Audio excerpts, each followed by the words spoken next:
Welcome to Spidell's Federal Tax Minute. I'm your host, Catherine Zidane, and this week we're going to touch on some of the key tax incentives contained in the Inflation Reduction Act that will impact most taxpayers. You can get more details on this bill in our upcoming one-hour webinar on September 21st, and you can see a full list of topics covered and get registered at spidell.com under the Webinars tab. On August 12, 2022, the House passed the Inflation Reduction Act of 2022. It's now on the president's desk, and he's expected to sign the bill this week. The increased premium tax credit amounts available to taxpayers who purchase health insurance on state healthcare exchanges is extended an additional 3 years. Qualified taxpayers will continue to pay less toward their premiums, and taxpayers making more than 400% of the poverty level will still be able to purchase insurance on the exchanges at reduced premium amounts. The current plug-in electric drive motor vehicle credit is replaced with a new clean vehicle credit, and a new credit for previously owned clean vehicles is enacted. These generally go into effect for vehicles placed in service after 2022. For new vehicles, the maximum credit remains at $7,500, but to claim the full credit, certain components of the cars have to be built in the U.S. or U.S.-friendly countries, and the final assembly has to be in the U.S. But it's not clear how many manufacturers will currently meet these standards. The $200,000 per manufacturer limit is repealed, so Tesla, GM, and Toyota purchasers will be able to claim the full credit for vehicles placed in service after 2022, but the credit will only be available if the manufacturer's retail price doesn't exceed $55,000 or $80,000 for vans, pickups, and pickup trucks.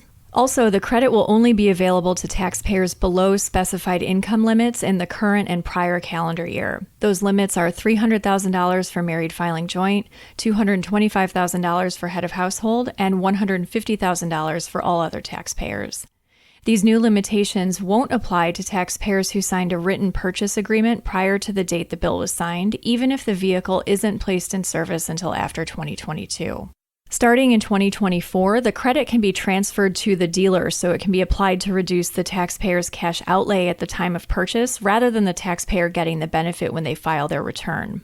Taxpayers will also be able to claim a credit of up to $4,000 for purchases of qualified used vehicles if the sales price doesn't exceed $25,000, the car is at least 2 years old, and the taxpayer's current and prior year AGI is below $150,000 for married filing joint, $112,500 for head of household, and $75,000 for all other taxpayers. The tax credit available to make your homes more energy efficient by replacing windows, doors, insulation, etc. is also expanded significantly after 2022. The credit is extended until 2033. The percentage of costs eligible for the credit is increased from 10% to 30%. The $500 lifetime cap is replaced with an annual cap of up to $1,200 or $2,000 for certain property.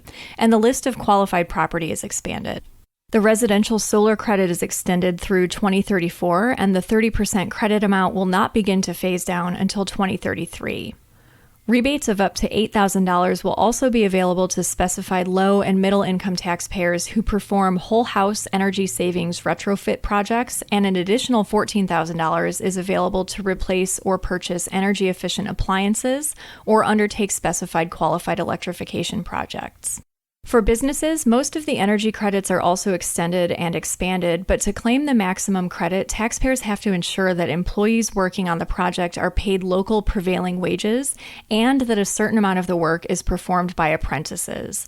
Taxpayers will also be able to sell certain credits for cash or treat these credits as though they were tax payments, which will allow them to receive refunds. These options are only available for certain credits if specified criteria are met. Businesses will also be able to claim a new qualified commercial clean vehicle credit up to $40,000 or $7,500 for vehicles weighing less than 14,000 pounds. And last, the research credit against payroll taxes for qualified small businesses is doubled to $500,000 for post-2022 tax years. We'll also be covering the provisions of this bill at Spidell's Federal Tax Update webinar on January 5th and 6th. See which important 2022 tax law changes will be covered and get signed up at spidell.com under the Webinars tab. That's all for this week. Join us next time for another episode of Spidell's Federal Tax Minute.